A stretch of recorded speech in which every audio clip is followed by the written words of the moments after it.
大朋友同小朋友，你哋好啊！今日福音講到，有一次耶穌講完說話之後，有個法利賽人請佢去屋企食飯，耶穌就入咗去坐低食飯。嗰個法利賽人見耶穌食飯之前冇照猶太人習俗洗手，就覺得好奇怪。耶穌就話：你哋法利賽人只係淨係清潔杯盤外面，但你哋心入面滿係貪婪同邪惡。無知嘅人啊，做外面嘅唔係都做咗裏面嘅咩？不如你哋將入面所有分施俾人，咁一切都會乾淨晒。小朋友，大家知唔知耶穌講呢段話嘅時候，其實係想提醒我哋，外表整齊唔等於心裏乾淨。嗰啲法利賽人好注重規矩，例如食飯前一定要洗手，要守取潔禮，但佢哋內心卻充滿驕傲、批評人同貪心。耶穌話：做外面嘅同樣都做咗裏面，意思係天主唔只睇我哋外表，而係睇我哋嘅心。真正乾淨唔係用水洗手，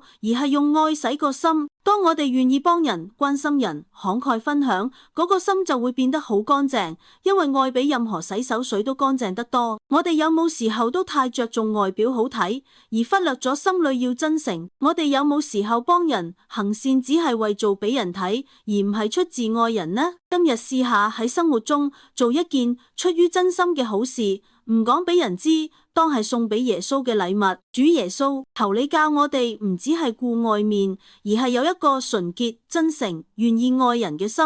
當我哋想批評人嘅時候，提醒我哋先洗淨自己嘅心。當我哋想守規矩時，亦記得規矩要有愛嘅精神。阿們。